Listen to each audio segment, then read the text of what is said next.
Alrighty, guys, we are here together for the last day of recording Unschooling 101. This has been such an incredible week. My head has been like so full of things. I have to tell you, like my youngest, he just turned 5 and he's like me when I was younger, like an impeccable memory. Like he can hear something one time and remember every word of it. And so he spends a lot of time like just when he's bored or when he's playing, he'll just like recite. He really loves the what are they called? The Tonys, like the little Tony box, with the little like characters you put on the cube and it tells the story, the audiobooks.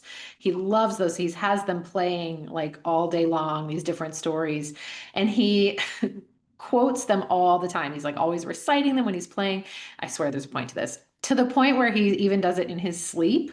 So we still room share with him. So he's in a bed in our bedroom, and he will like even in his sleep, he's just like quoting these little Tony stories or singing these songs. And I feel like that's how I've been this week, like all day long.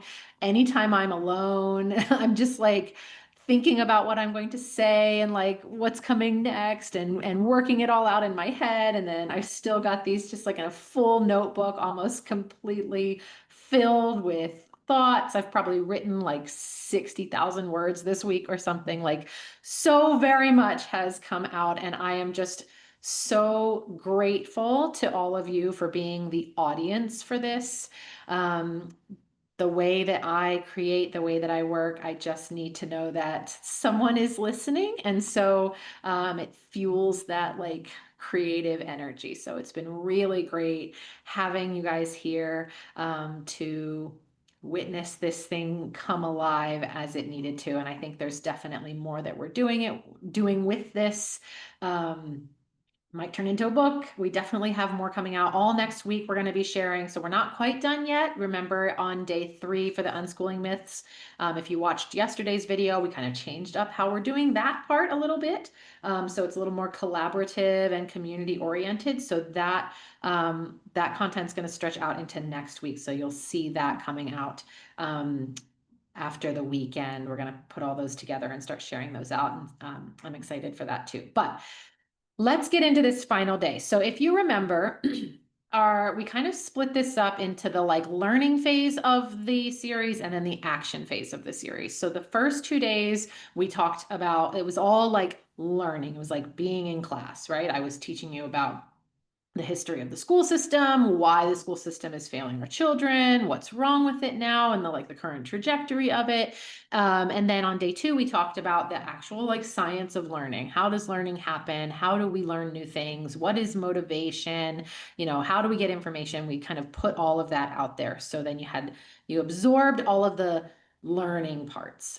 And then yesterday, we started shifting into the action pieces. Now that you know all of those things, what do you do about it? How do you make changes? How do you educate your kids at home from the perspective of unschooling? If the unschooling philosophy is what we have identified based on what we know to be the best type of learning, if self-directed learning is the highest level of learning, and that is what we want for our children, we see that the unschooling philosophy fits into that.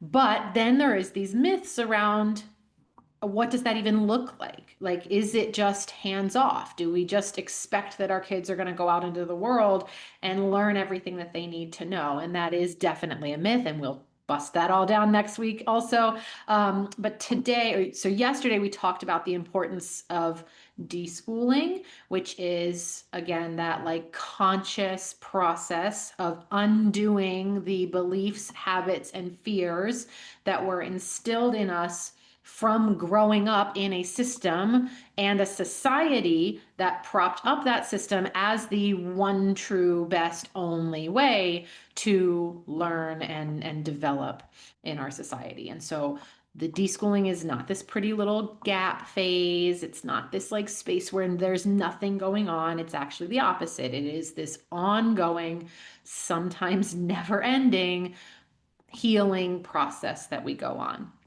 And we kind of left you off yesterday with some actionable steps in that deschooling journey. So the awareness of trauma, paying attention to those triggers, setting up some gentle structures, so keeping some of those structures while removing the performance of them to help your child make that transition, depending on whether or not you're unschooling from the very beginning or bringing a child out of public school. And then setting up some routines and talking about we ended by talking about how to kind of jumpstart that process of like rediscovering who we are as learners.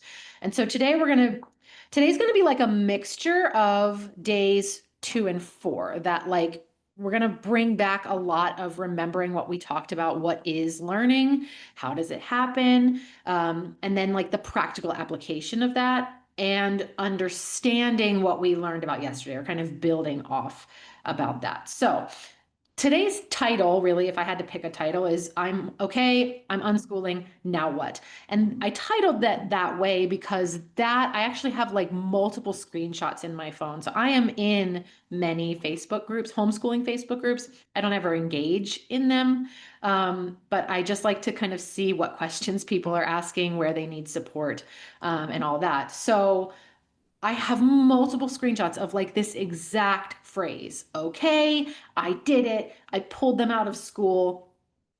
What do I do now?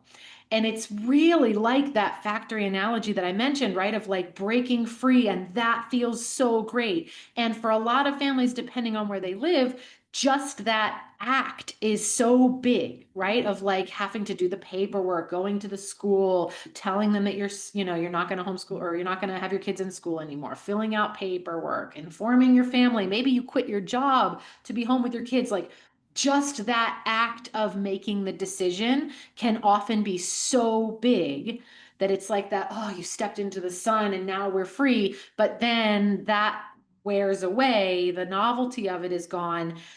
And what do we do now? Now what? And our instinct when we are making a change, our instinct is always going to be to recreate what we are most familiar with. And if you have grown up in a system and a society where public school was how we learned things, where there were lesson plans and there were textbooks and worksheets and tests and, timelines and specific trajectories and red pens, if that's all we've ever known and we haven't done any of that deschooling work, our instinct, of course, is just going to be to recreate what we've always known. And if we only saw, if we saw the public school as flawed in certain way, if we didn't understand like the content that I taught you in day 1, especially, right? Like the overall harm of the school system, if we only saw it as, my child had trouble in this particular school, or the bullies were the problem, or we had issues with this one teacher, or they had trouble with standardized tests. If we're not aware also of like the bigger systemic issue, then it's going to be really easy to just do what we know. And what that does is, of course, recreating school at home, which is just buying a boxed curriculum and creating some people go as far as to create like a classroom, and they empty out a bedroom and turn it into a classroom, and just really mimic without a thought of the intention or the healing. We just recreate that school at home. And for a lot of families, even some of them that are on that deschooling path, they still will think that like, well, that's, I can do it better, right? We still have to teach all of these things. So we just won't have all of the pieces. We'll get rid of some of the pieces that don't matter. And here's why I want to talk about why this is bad, because I think that by the end of this series, not only do I want you to feel empowered to make different decisions for your family and your kids, I also want to like plant that seed of advocacy in you, because I think being able to do this work is really important, not just in our homes, but in our communities. And so as you learn these things, I think it's important for you to be able to say to somebody new on this journey, or if you see these comments online, that you can say, hey, here's an idea. Here's why this is important. You can start to share this information and feel comfortable with those answers as well. So there's 3 reasons why just recreating a school experience in your home is a problem. First of all, we have to think about that day one content, right? If we keep everything the same, we're just keeping our kids on the same path. Ultimately, this standardization of information and motivation is the problem. And so if we are just doing that without the four walls of a school, without the teachers, without the administrators, without whatever else the problems were, even if you can feel better about it because you've removed your child from whatever other issues might have been happening, it's still it's still the systemic stuff that you're putting them through, right? You're still standardizing that. You're still removing that intrinsic motivation in favor of grades and performance. So remember, again, all of that content from day one, that's you're still just pushing that same system if that's what is, if that's what you're doing. Then we have to look at day two, which is how we know that learning happens. We cannot say, I know all of these things about learning. I know that motivation and information are needed. I know that there are levels of learning and that we want to see more level 6 than level 1. We want to reverse engineer that, right? You can't say, I know all of those things and just be implementing some boxed curriculum that looks exactly like the school system or the same sequence or the same timeline. You can't, those two things can't be true. We know that we need to be able to develop around the unique child. And when you choose to homeschool or unschool, you have that opportunity to do that now. And we'll talk about how, don't worry. And then we need to think also about, yesterday, which is those traumas that are created by the traditional education system. And yes, those traumas absolutely can still happen from a forced and performative learning experience in the home. Only this time you're doing it inside their safest space. So there's nothing worse than the people closest to you being the bullies. And so if we are choosing to remove our children from a system in which one way or another they are being traumatized and bullied, we can't then, or we shouldn't then, bring them home and subject them to the same thing because now they can't escape it. At least at school, if they were being traumatized by the system, they could come home and be safe there for the most part. If we just move all of that into the home, now we are the ones perpetuating that trauma upon them and they have no safe space. So often they will go seek it elsewhere. And that's obviously not what we want. So those are some of the main reasons that we don't want to just recreate school at home. But that's okay because today is all about the actions. What are we going to do now? And before I get into this, I want you to remember one thing more than anything else. And I did mention this yesterday, but I want you to highlight star. If you're taking notes, write this down again. Please remember that the goal of raising a human is not just to focus on one part of who they are. And meaning academics, right? And that is something that as we are talking about unschooling and homeschooling, we have to be so careful that our only focus is not on the education piece. It's not on the academics piece. We are healing from that. We are removing this idea that learning and education is this isolated part of being a human. And that's what puts us on this path of turning humans into these little robotic creatures that regurgitate information. That's not what we want. We are raising a whole person. We are, cultivating and creating this space for an entire human to develop into, whatever they're going to be in the future. And if we only focus on one piece of that, we are neglecting other parts. And you could change it up to make it more poignant, I guess. You could say something like, what if the only thing I focused on was their physical development? What if I just left everything else go about this child and focused only on how they were going to develop physically? And we do see this, actually. There's evidence of this, in parents that overly emphasize a sport or a talent, pushing way too hard on a very young body to compete in a sport that maybe they don't even love as much as the parent does. You've seen evidence of this in extreme ways, of course, But we have to make sure that we are looking at the whole person. And that is more important than anything else. That's important in your deschooling journey. That's important in the healing process. It's especially important in the healing process if you're bringing a child out of public schools and unschooling them. But it's just important all around, right? That's what we want to focus on, especially. I feel that that's always been true, but this is especially true in today's world as we see technology advancing, as we see, AI taking over some of the more mundane work. Now it's more important than ever that we are creative, that we are curious, that we are part of a community, that we have passions and interests and art and things that we love. That if we do this right, right, we can create a world where the regurgitating stuff is done by robots and we get to be fully human if we do it right. And you get to be a part of that. Okay. So again, I'm going to kind of regurgitate a little bit from yesterday that awareness is that first step, right? Awareness of trauma, awareness of your deschooling. If you are asking yourself this, now what? We do definitely want to be aware of everything I taught you yesterday. That is the first piece. All right. And we're going to remember that deschooling is not this little happy period in between public school and unschooling. Deschooling is just a part of life. It is a conscious choice to heal. And that will be true for us. And that will be true for our children, especially if they're coming out of public school experience.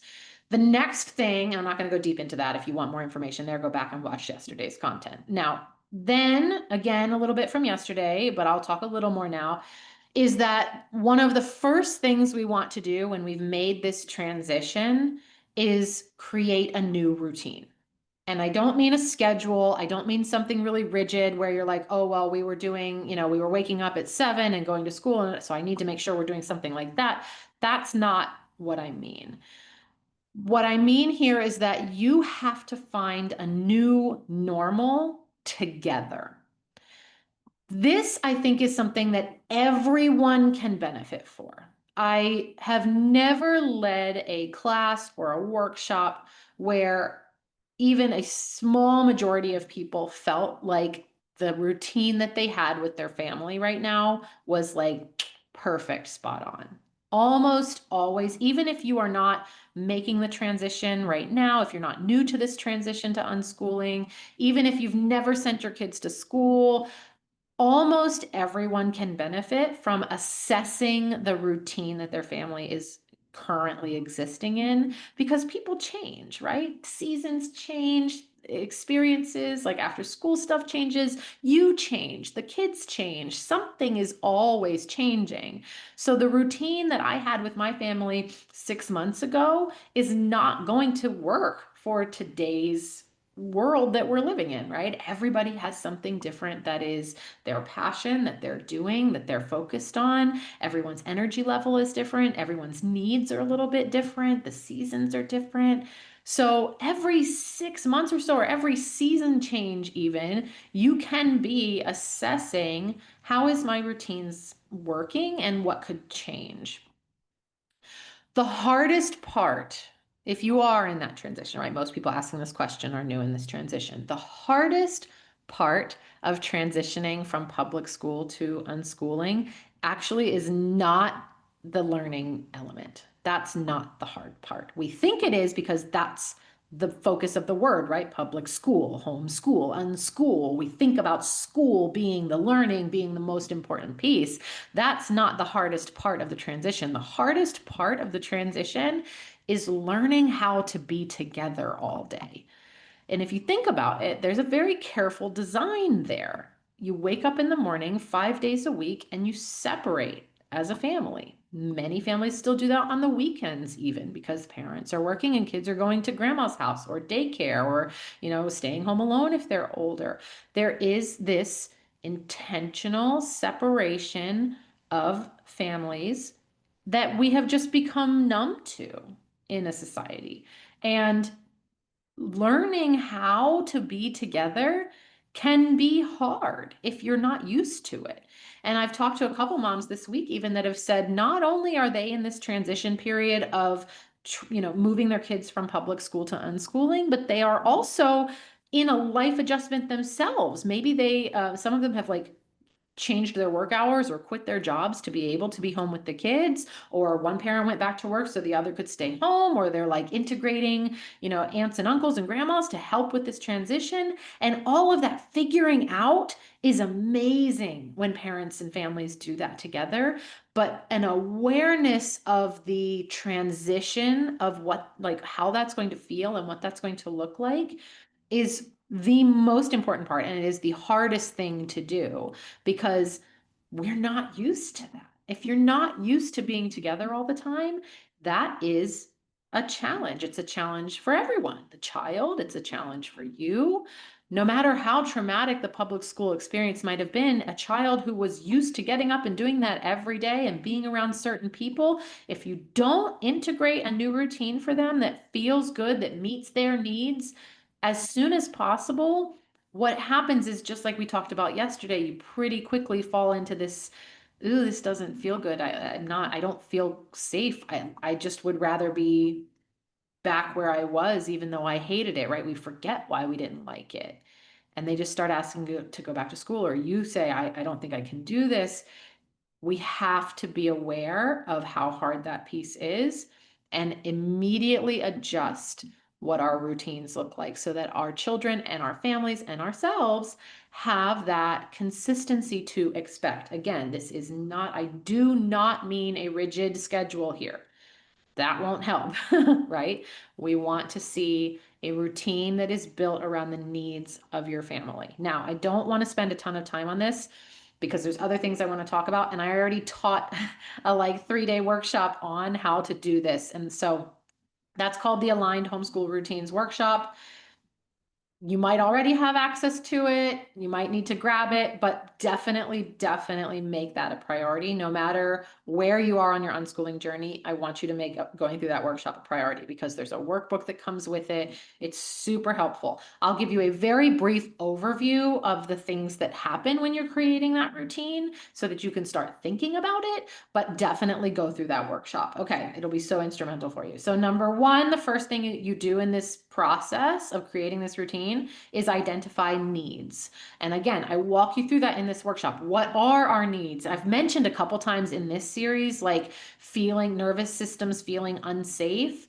And if you didn't quite know what I meant by that, I talk about that in depth in the Aligned Homeschool Routines workshop. So we go into all of that over there. What are, those basic, human needs? What are the way that we feel? How do we identify those needs in everybody in our family? How do we prioritize certain needs? How do you know which needs need to be prioritized? How do you adjust? So that's the first step. The second step is observing the natural flow of your family. And this is so critical to understand. How are we utilizing our home environment? Where do my children feel safest? Where do most people in the home, where are we gravitating to in our home? And when are they seeking out your attention versus desiring the independence? Like, all of this is observation. You're playing like full scientist and, data gathering in this workshop of like, what are their needs and what is their flow? And this helps so much. Doing this part will help you so much with everything else I'm going to teach you today. So do that. Okay. And then it talks about making space for learning. So once you have understood these needs and the transitions and the natural flow and the natural energies of everybody in your home, and you've kind of like puzzle pieced all of that together into this nice routine, how do we integrate natural unschooling, natural learning into that? And again, get and watch that workshop. All of that information is super foundational. So now that I've gotten that out of the way, those two things that are true for everybody, no matter what, there's two actionable things that we're going to get into here in this. Like, how do we be aware of learning in an unschooling experience? How do you do unschooling? Okay. There's two things we need to be aware of. Number one is the environmental application, and number two is the practical application of learning. And I don't necessarily know that environmental is the word I ultimately want to go with here, but for now, that's working. But it's more like meta, it's all up here, right? Like the mindset and the space, that side of things that you have to be aware of. And then there's the like super practical, what learning happens when and how piece. So we're going to talk about both of those. Let's start with the more like environmental mental stuff here. So there's one of the biggest myths out there, and many of you have messaged this to me. So I'm excited to bust this down next week, collectively and independently or individually. But it's that unschooling parents are hands off. That the whole reason we unschool is that we just have this belief that if we just set our kids out into the world, they'll figure out everything they need to know naturally. And of course, that's simply not a correct characterization of unschooling families. That's not unschooling.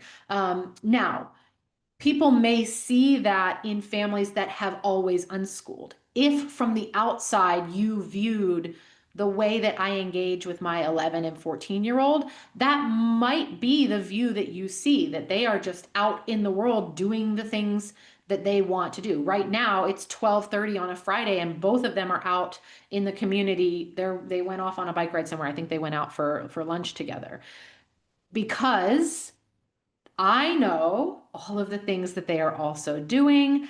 I am constantly in observation. They have all these other elements. School hours are not the only time of the day that we learn. For both of them, actually, that's not the best time of day for them to learn, for either of them. Like mornings and early afternoons, their brains are not primed for learning. We don't schedule things during that time.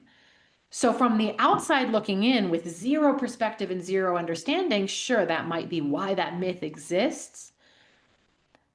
But the reality is that unschooled parents are some of the most engaged and tuned in parents that I've ever encountered because of everything I'm about to teach you, because they are so tuned in and involved with their children and the things that they are interested in and the things they're doing and their needs and the way they learn and their natural flow, everything we just talked about that happens in that routines, even just being aware of those elements of how our children engage in their home, with us, with others in the world around them, makes unschooled parents more engaged than anyone I've met.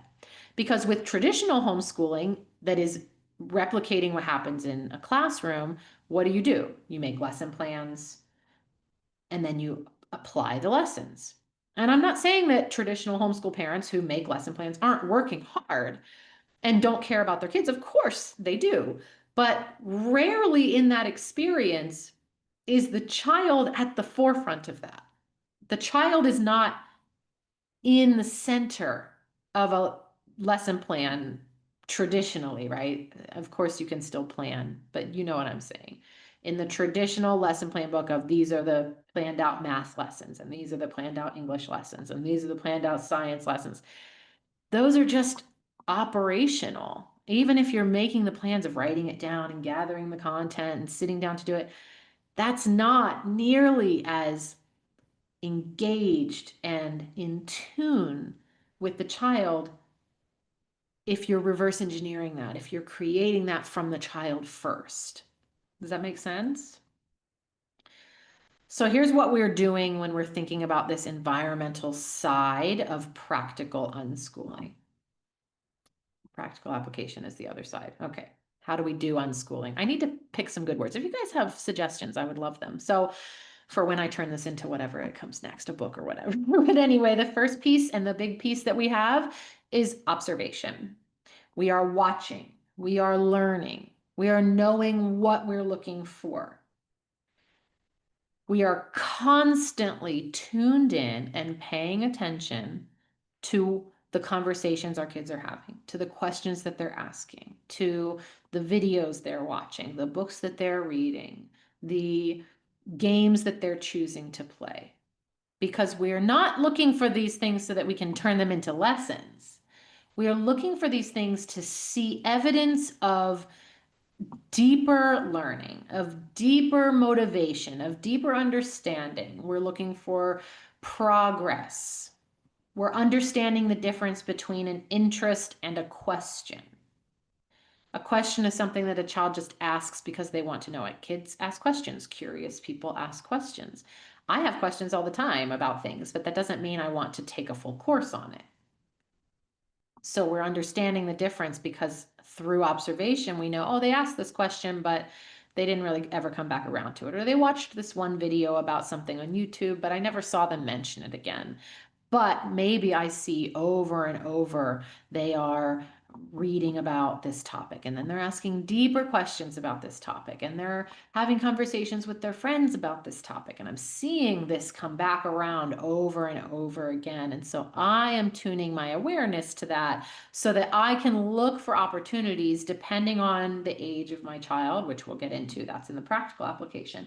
We're looking for those opportunities to present opportunities for deeper learning without the force, without the pressure, without the performance, without an expectation that it will turn into something else. So observation is a huge piece. Observation without expectation. That's the key part. So you might have everyone's observation techniques are going to be different. I believe that that's covered a little bit in the routines workshop as well near the end, that last day. Maybe you just, I like to write things down. Obviously, I have this thousands of notebooks. I have little pieces of paper. Look, even just here in my office, here's a piece of paper with stuff jotted down on it. I am writing things all over, everywhere, all the time. Handwriting is my jam. I also have 1,000 notes in my notes app. Every time I have something that I'm noticing, I jot it down. And maybe I never come back to it, but then I can remember, right? If it's coming up again and again, I can look back and say, wow, they were still asking questions about this back in March. This is a thing that I've noticed over and over again. Fine tune your observation techniques. That is the most important thing you can do as an unschooled parent, especially at the beginning. The more you do this, like I don't consciously think about my observations anymore, right? I don't think, oh, I really need to sit around and watch my 5-year-old do more things, right? It's just natural to me now. But when you first start making this transition to, and this is part of deschooling too, right? Is looking for the evidence that this is happening. Even if all you're doing is looking for evidence that your child is growing in certain areas, that the way they communicate with others is different, their physical abilities are different. Again, whole child here. We're not just looking at academics. We want to see that evidence of things happening in front of us to inform the choices that we make as their parents, as their guides. So observation is one big piece. Another big piece here is your environment. And this is one of the things that we can control that is so important with an unschooling experience. Is your home a space where learning is embedded in the very fibers of everything there, of the walls, of the conversations, of the people, of the aesthetics? Is learning, when the feeling when you like walk into a library or like, I don't know, a museum, does your home feel like that? Does your home feel like a space that is just full of learning and love and joy and passion and creativity and curiosity? And if it doesn't, what are we doing about it, right? How do we make those changes? Now, we want to think about our space, our physical space, but also our this is the word that I'm missing. Someone help me out eventually. But think of, how we're feeling just in a meta sense, right? Emotionally, mentally, aesthetically, how do we feel in this environment? How do our children feel in this environment? So yes, of course, there's the physical space, right? And by the way, if you have the Grow Your Natural Learner course, there's multiple sections in there that talk about the physical environment, what you're changing. We talk about that in the homeschool routines workshop as well. What kind of spaces are you creating in your home for your children to engage in a way that is child-led, that is play-based, that is curiosity-driven, that is based on their interests? And how are you making changes to that constantly? Are you having conversations in your home that encourage that feeling of a learning environment? New ideas, meaning of things, deeper meanings, deep discussions. Are you talking about current events? Are you talking about history? Are you talking about literature? Are you talking about art? Are there conversations happening in your home? Are you talking about things that you're building, things that you're working on? You modeling that. Are there invitations to participate in things? Are you inviting your children into the real life learning with you? When you cook dinner, do you invite them to cook with you? When you're working on plumbing under the sink, if you're fixing a clogged drain, are they invited to do that? Patching a hole in the drywall, changing the oil in a car, balancing the bank account, filling out a survey. When you're doing those things in your real life, is there an invitation, but not necessarily always an expectation to participate? Are you modeling your own learning and your learner behaviors? And is all of this free of performance? That it's not you're doing it because you need them to perform, that they are engaging, but that it's just this is the way our home is. We are a home filled with a passion for learning new things. The way we make our children feel about learning is a worlds more important than anything you're forcing them to do or forcing them to learn. The way we feel about ourselves as learners is what helps us decide if we will be lifelong learners or not. And ultimately, that's where educational trauma comes from. It comes from the way we've been made to feel as learners. And that affects us for the rest of our lives. How many people walk around saying that they are bad writers, bad at math, terrible artist, don't like to read, right? We have all of these labels that we've placed on ourselves when maybe we've never even tried to get better. Well, if you're bad at math, then just, you're not, that's not a life sentence. Learn it then. Do you care enough to learn it, or are you just carrying that emotional weight from a trauma in childhood because you were labeled that way, whether whether it felt real or not? The way we feel about learning is what actually sets us on a trajectory of being a learner or not. And so as we think, before I move into the like practical application of unschooling, really understand that this is a balanced approach. Our environmental element is just as critical as everything I'm about to tell you when we talk about basics and reading and high school courses, when we talk about the way that we make our children feel, the way our home feels, the overall environment and culture. That's probably a word I would like to use. The culture of learning is really what matters more than anything. Okay, so be aware of that. And that's just work, that's just practice. That's all that is. It's an assessment. It is an ongoing, never ending cycle of assessment and observation and practice. This is the deschooling, right? This is the deschooling part. We are in this never ending cycle of and I'll tell you, I'll give you an example and then we'll move on. So in my home, my husband's a former journalist turned English teacher, now stay-at-home dad, so that I can do this. I am a former literature and actor turned literature buff and actor turned teacher turned this. Information is something that is just very natural. Like seeking out information is very natural in our home for me and my husband. But what I know, so we both in the mornings, we are just, that we start our mornings slowly on purpose. This is why I never schedule a meeting before like noon my time, because our mornings are spent slowly enjoying them, waking up, stepping outside, getting some fresh air and sunlight, having coffee, but also reading. We spend our mornings engaging in the world around us. My husband, because of his journalist background, he spends most of his morning reading the news. I like to keep up on, the arts and other things. But recently I noticed that we were doing this on our phones because that's where most news and print is now. It's on our devices. And because with my older two, that doesn't bother me as much. That's where they get information too. You know, they have phones, they use it for information as well.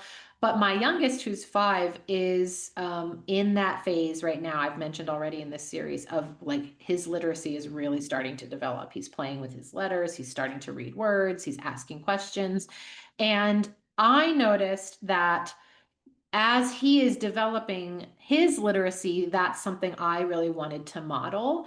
And at that age, reading on a screen doesn't quite give that like kinesthetic and tactile development of literacy that something on print does. So I got a subscription to the newspaper. So we were naturally reading this on our phones anyway. I got a print subscription to come to the house every day. And now that has been integrated into our home. We've been doing that now for about a month. And my husband and I both have found that we actually enjoy the tactile nature of reading again. We have just kind of naturally transitioned to screen reading. We really enjoy that.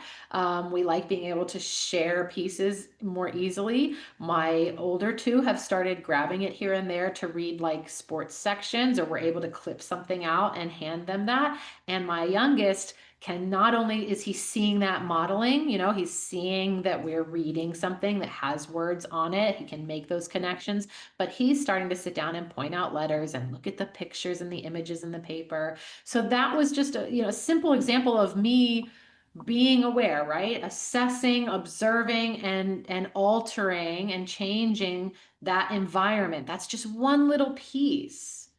So we're always doing this. This is that engaged unschooling culture of learning that we're constantly looking for ways to evaluate and, alter and change the way that we are engaging in learning in our home and in our environment. Okay. Then we have the questions like, yes, Leah, that's fantastic. But okay, you mentioned your kid is learning to read. How are you actually teaching them to read? What about the basics? What about reading? What about math? What about college? When do I have to make them? Certainly, we have to make them learn things, right? We have all of these fears and beliefs and habits around learning and what we believe to be true. And that is where the practical application side of unschooling enters the room. Now, I'm going to teach you an overall track of development that we can loosely follow. Okay. And I'm going to divide it by like age and grade level. But I have to tell you before I teach you this that remind you, every child is unique. Every timeline is unique. What I'm going to teach you is how things play out in a world where a child is not sent to the school system. Okay. If a child is just naturally allowed to develop and experience the world around them, this track of development that I'm going to teach you is roughly how things happen and how you should be structuring their learning. At the end, I'll tell you what are the caveats. What if my child's neurodiverse? What if my child has significant trauma? What if they're coming out of a public school environment? We'll talk about that. But let me first start with this natural trajectory. Okay. From the beginning, right, infancy up until elementary school, late elementary school, play-based learning, period.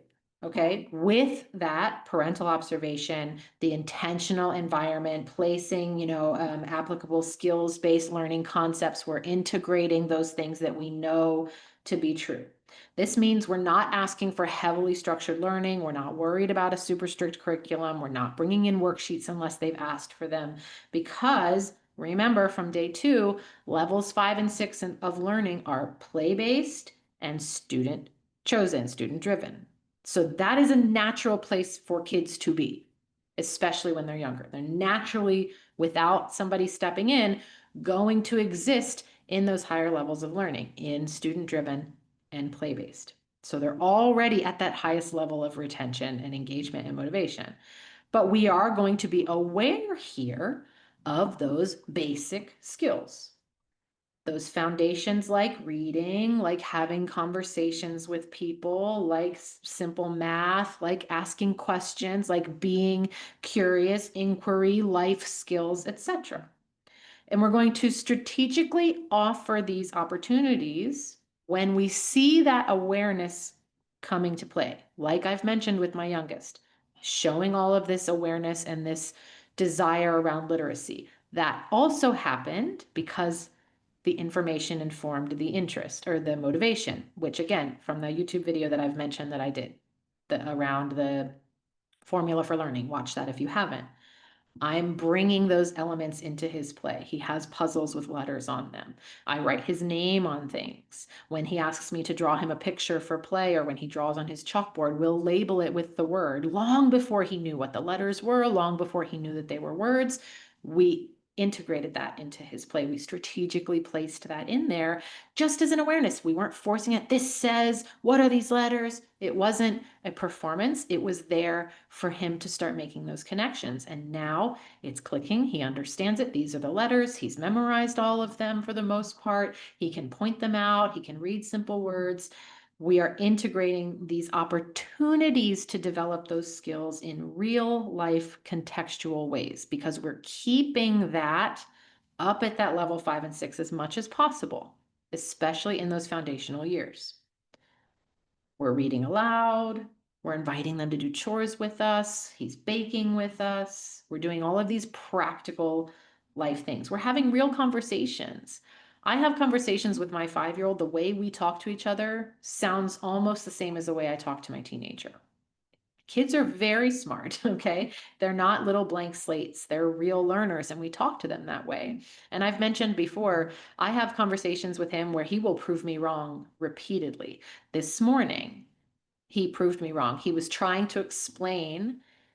He likes to look at pictures of animals. I've mentioned this a couple of times. And so he'll tell me, can you show me a picture of this animal? And I'll pull it up on my phone and he'll tell me some facts about it. And he said he wanted to see a dole. And I was, he was, I was like, that's not an animal. I don't know what you're saying to me. That's not a thing. And he was like, yes, it is. And he's not yet at the point where he can tell me how to spell it, right? So I'm like, I don't know what to search. And he started to describe it. He was like, it looks like a red fox, Mom. It has red fur and it looks like a fox and it lives in Asia. And so I'm thankful for technology. I can search up all these things and he was right. There is a wild dog called, I'm assuming it's pronounced Dole, Dhole. But because we have those conversations with him, I'm able to say, oh, wow, you were right. This is what it's called. These are the letters. Now we can look it up together and you can tell me about it. But these, we want to have conscious, capable conversations with our kids. We want them to try and fail.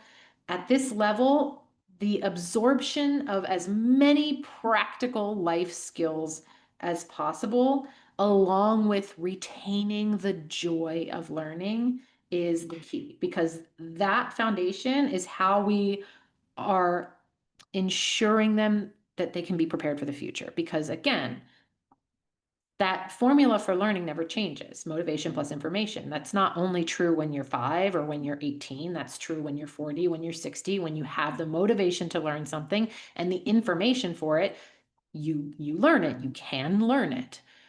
And so we just need to make sure that at that foundational level, we are retaining that joy. We're retaining the intrinsic motivation for figuring things out, for learning new things, for seeking out information. And we are providing them with as many opportunities to do real life things as possible. And then that way, they have all of those skills to do whatever they want or need in the future and the intrinsic motivation to trust themselves as learners and have that desire because we've cultivated this environment of learning that they want to seek that out as well. Okay.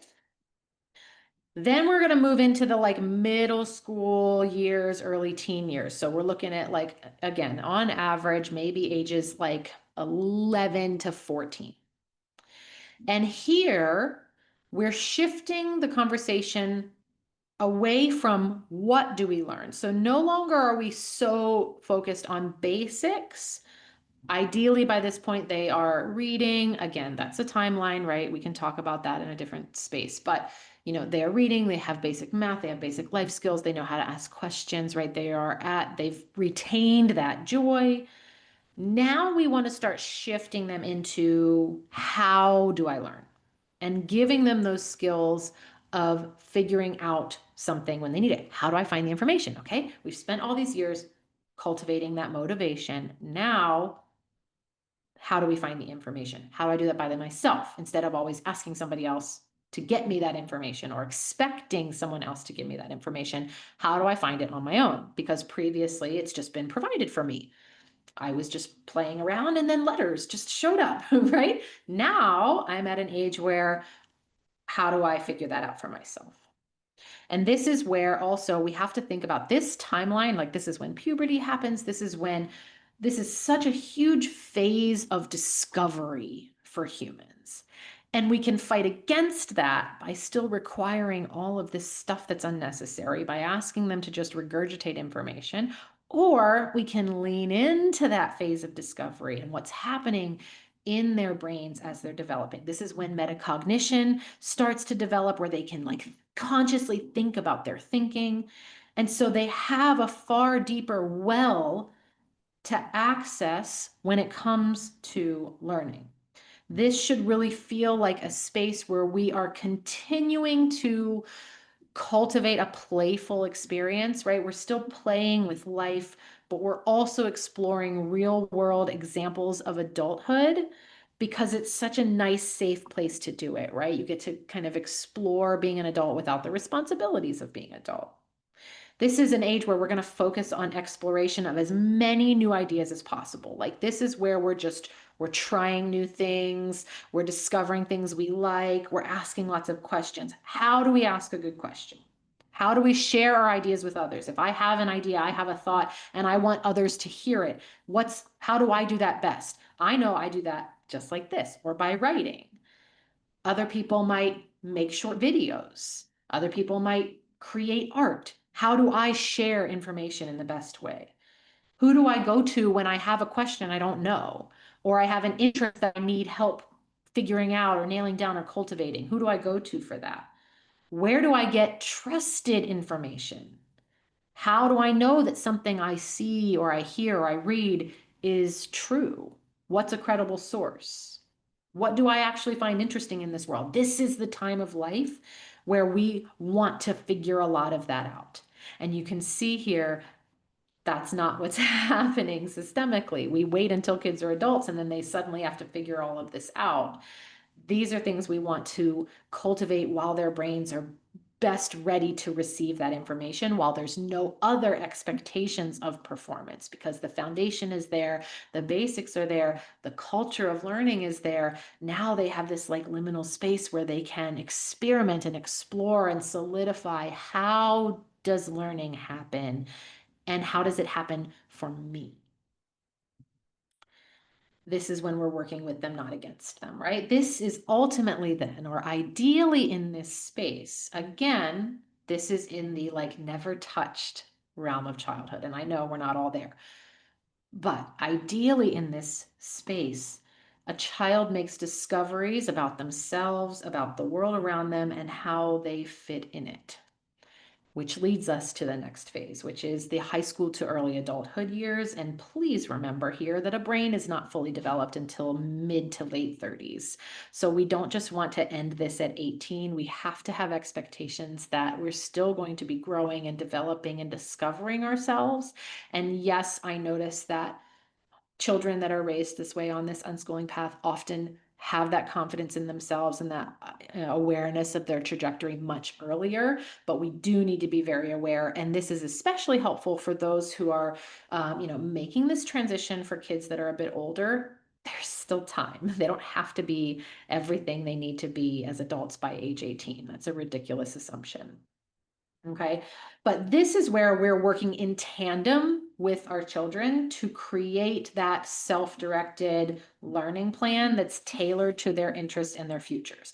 This is so fun right? So many people are terrified of like the unschooling years at high school, but this, especially if they've had this foundation laid for them, this is a really enjoyable experience because they've had that foundation, they've kept their intrinsic motivation, they still have joy around learning, they're curious, they're creative, they don't feel like their life is a performance for others.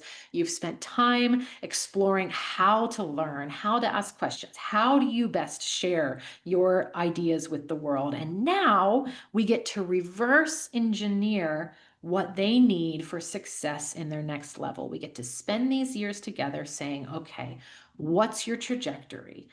Let's look at that goal. It's like setting a goal. What do you want to do? Now, how do we get there? If I set a goal for creating something, I can't just, say, well, I need 20 pages and 5 videos. I have to break that down, right? How am I going to create that? What information do I need? What research needs to be done? What tools do I need? Do I need help? Do I need to ask questions? We break all these pieces down, and that's what we're helping them do. So you can see it's almost like removing the scaffolding of a building, right? When they're really, really little, there's all this scaffolding on the outside. And then we slowly start removing some of the pieces. And at that high school level, it's like we've still got this skeleton, and this is where we're starting to like remove more and more pieces so that by the time they're adults, they're this like strong foundational building and they can do it on their own. But let's just pick one example of what this looks like. So we'll take a kid, because I had a conversation like this recently with a teenager in Bridge Academy. They want to be a veterinarian. Okay.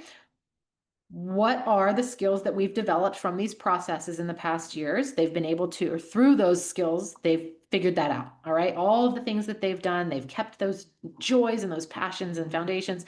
They know working with animals is the thing I want to do. I want to be a veterinarian. All right. What's the career track?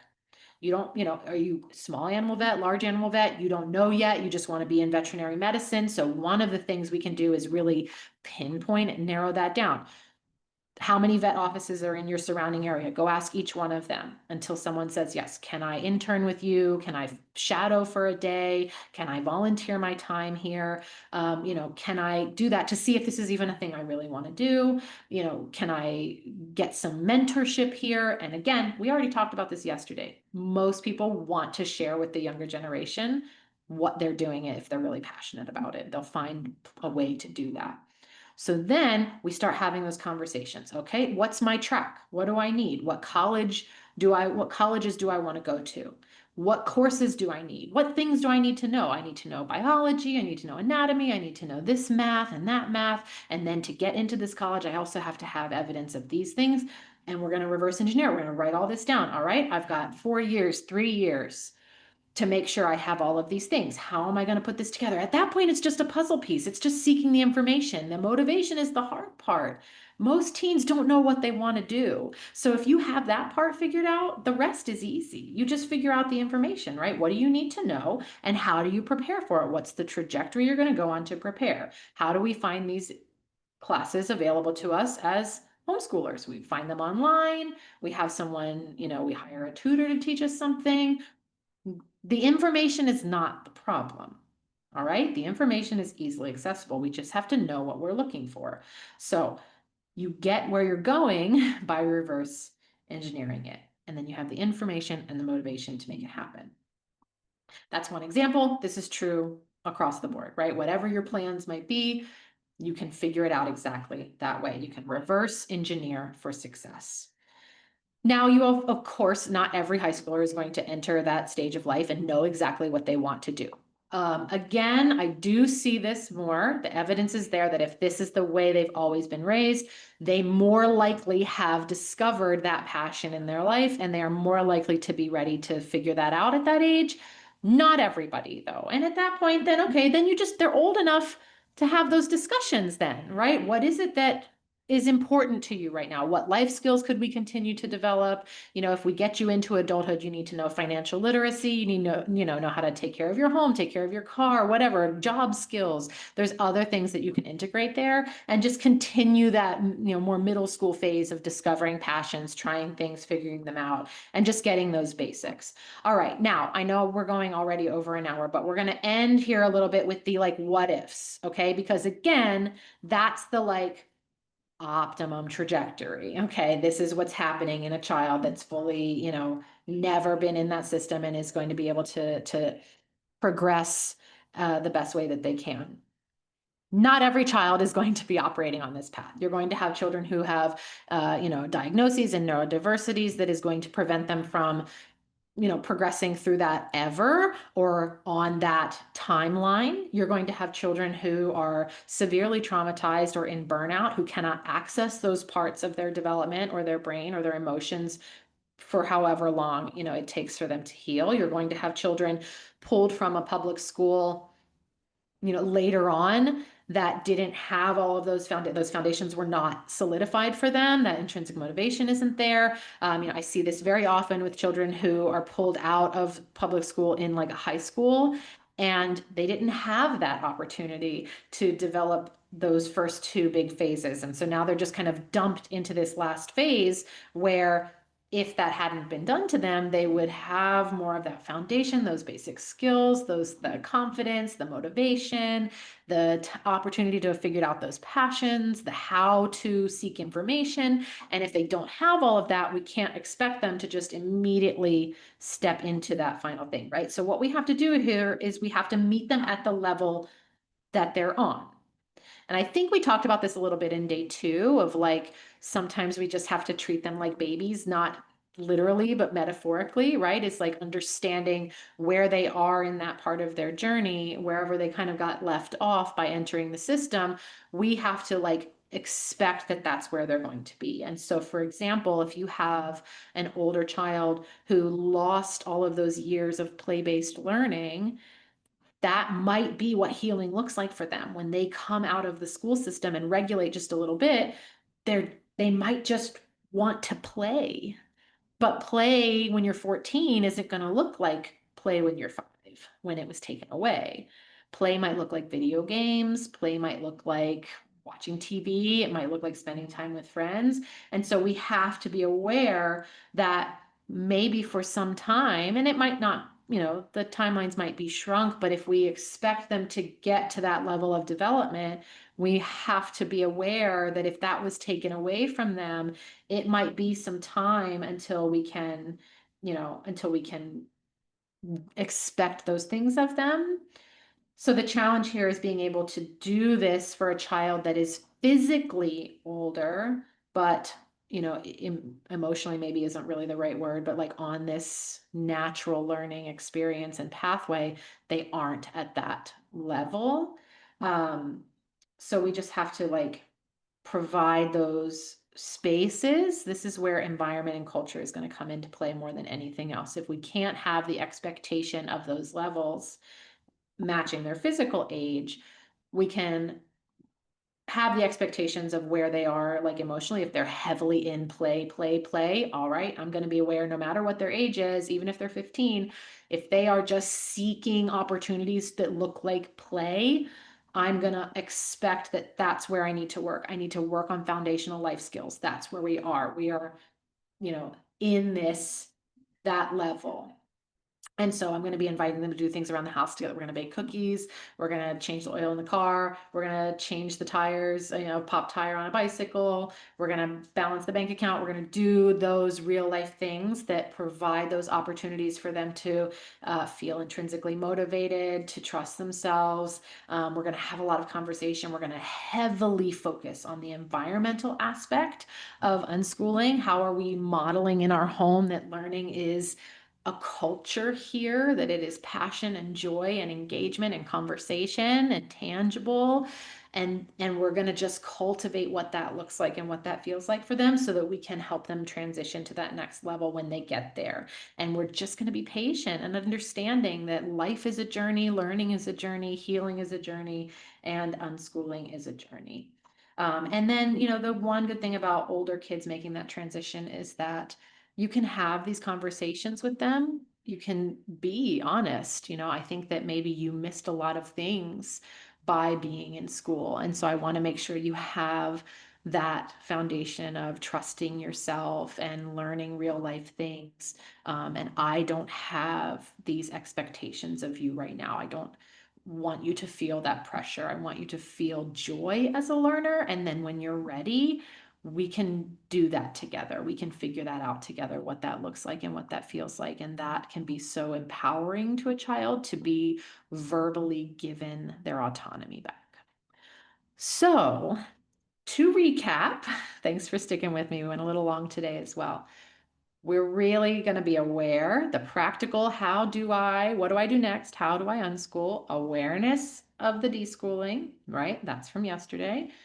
Routines, routines, routines. Immediately we're assessing the needs around a routine. That is not a strict schedule. It is a predictable, conscious routine that meets everyone's needs. The Aligned Homeschool Routines Workshop helps you with that. Then we have these two categories of conscious unschooling. Maybe that's what I'll go with here, right? Conscious unschooling. The environment and culture of learning. How does it feel in your home? What does learning look like and feel like in your home?